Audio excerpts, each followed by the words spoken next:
Hello everybody and welcome back to my channel. I know, if you're reading the title, you're probably like, there's been a ton of videos about this already, but I simply couldn't make a creepy-esque YouTube channel and not talk about the Island of the Dolls. It's been a goal of mine to go there for a while now, and even though I'm pretty freaked out by that type of stuff, I still really want to go. So, what is the Island of the Dolls, and why do so many people believe that it's haunted? Plus, what is it about dolls in general that just freaks us out to the point of them being a theme in countless horror movies? All that and more is what I intend to explore today, so let's get started. The Island of the Dolls is located south of Mexico City, between the canals of Xochimilco. I'm very sorry for my pronunciation here. According to legend, a girl was found drowned under mysterious circumstances many years ago on this island, and the dolls are possessed by her spirit. Local legend also says that the dolls move their heads and arms and have even opened their eyes. Some witnesses claim that they've heard the dolls whispering to each other, while others, who were on a boat near the island, have said that dolls lured them to come there. The website for Island of the Dolls, Isla de Muñecas, again, sorry for pronunciation, say that these witnesses are exaggerating, and the island is in no way possessed. The truth is that the man behind the island, Don Julian Santana Barrera, created the island as a memorial of sorts. Shortly after finding a little girl that drowned by the island, he also discovered a doll floating by the canals and believed it to be hers. He hung the doll from a tree to show his respect, and did it ever since the day he died. Some question if there was even a drowned girl to begin with, and if this strange possession of the dolls by her spirit ever happened. After reading this, I was mostly curious as to what Julian would have to say. After all, he was the caretaker of the island, so he'd know better than anyone else, right? Well, luckily for me, there's an interview on YouTube that features Julian himself. One channel, called Merging Folk Studio, interviewed Don Julian all the way back in 1998, before this island has become the internet sensation and tourist destination that we know it as today. But perhaps even more importantly, this documentary also interviewed the locals to get their perspective on the situation. Some said Julian was a lonely farmer, he never got married, and Don Julian's nephew, who now runs the island, said they protected him from evil spirits. Another local said that Don Julian had gotten married, but his wife and son had both passed away, making him, in their words, lose it a little bit. Maybe the dolls were his way of grieving and of keeping company? It's hard to know the truth from lies because Julian himself has told people so many different stories. Whenever he's asked, it's never the same. I can only speculate so much here. I obviously didn't know the man, but every story he has told seems to end in loneliness, in stories of dolls or even mermaids protecting him. Regardless of what the truth actually is, people have traveled to these dolls and even left their photos by one of them, praying for cures and dressing them, you name it. They truly believe these dolls hold some kind of power, whatever it may be. Julian himself is shown at the end of the video, talking about his religion and his faith, which I have to say I find pretty interesting as well. After all, you'd think that someone who believes in God and Christian values may not mess with this because of what the Bible has to say about that. So it does lead me to believe that this isn't about ghosts or demons or whatever, but that the intent was truly more of a memorial in nature. More recent videos, especially those from Exploring with Josh, Culture Trip, etc., all follow the narrative of Don Julian being driven mad by a dead girl's spirit and making this memorial as a way to appease her. But from what I saw in the 1998 documentary, Julian was a lonely religious man that maybe had too much time on his hands. I'm not saying there's no truth to these claims, but they do seem to be sensationalized to at least some extent. Many of these channels, even Discovery.com, also make it a point to say that Don Julian drowned in the same place that he found the drowned little girl. There's two huge issues I have with this.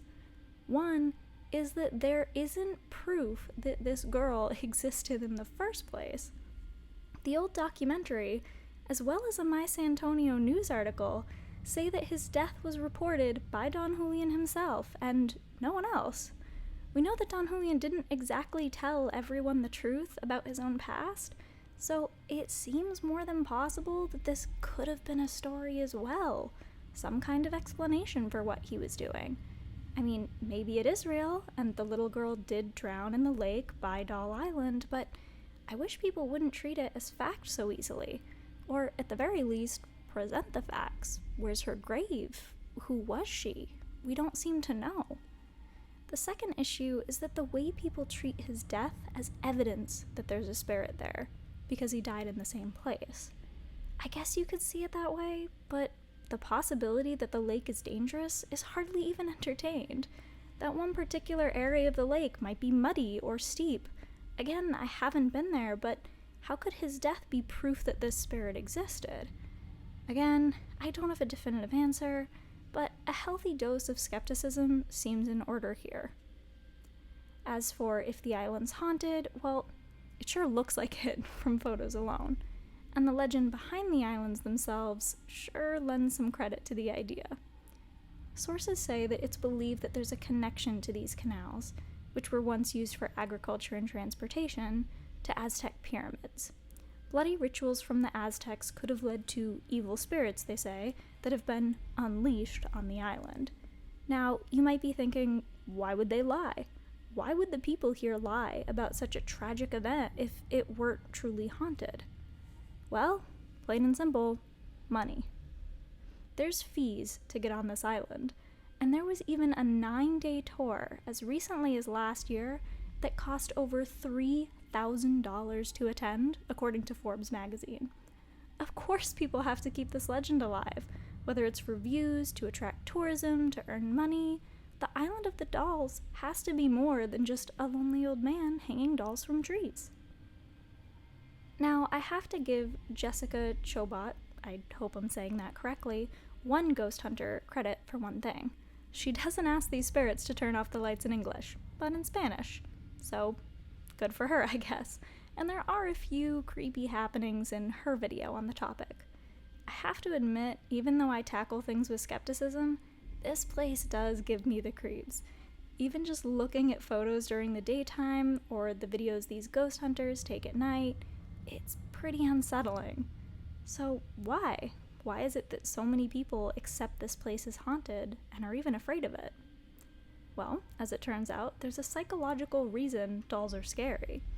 Vice reports that, according to Talia Wheatley, a cognitive neuroscientist at Dartmouth University, it's related to the way our brains detect and pay attention to faces.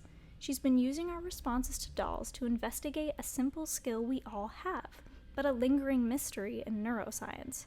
How exactly do we tell a who from a what? And what can a doll's creepiness tell us about that process? Most of you, I'm sure, have heard of the uncanny valley. When seeing a series of images of a doll morphing into an infant, many people have felt that the image was alive at around 65 to 67% human. It's when, according to some participants, the doll started to look back at them. However, there's a valley in between there, a tipping point, when dolls don't become simple toys anymore. There's some really interesting morphing videos out there from psychological science that demonstrate this theory, morphing a doll into a human face to test how and when people perceive life in it. Hell, there's one Netflix series out there called Love, Death, and Robots, and I remember absolutely hating one of the episodes. I think it was the first one, because it fell into the realm of Uncanny Valley for me, and I could not stand to watch it. But as for Doll Island, this sense of creepiness could be from a number of factors. Whether it's because of the history of creepy dolls and how they're featured in horror films having an influence on us, to simply seeing faces everywhere, how ruined they seem to be, or maybe a combination of all that, Doll Island is pretty spooky. An article from the Smithsonian says, The dolls that people find particularly creepy are the ones that look more lifelike. These are also the ones that have begun to decay in eerily inhuman ways. The dolls don't age well. I think any time that a doll really tried to look like a human being and is now 100 years old, the hair is decaying, the eyes don't work anymore, so it looks as much like a baby as possible, but like an ancient baby. What a weird term. Doll Island is full of ancient babies, I guess you could say. Weird as that sounds. And I'm sure the quantity plays a factor here too. 1, 2, sure, that's odd, enough to make someone cringe, but an entire island full is next level. It's something else altogether. So, in conclusion, I'm not so sure that Doll Island is actually haunted. Is it creepy? Absolutely. I still want to go one day, so who knows, maybe I can find out for myself. But with all that said, that's where I'm going to end today's video. I hope you enjoyed it. Please hit that like button and subscribe if you did. I'm really new to YouTube, but I'm hoping to put out more content like this at least once a week. If you've got anything you'd like to see, leave it in the comments down below, and thank you so much for watching. Have a good one, guys. Bye!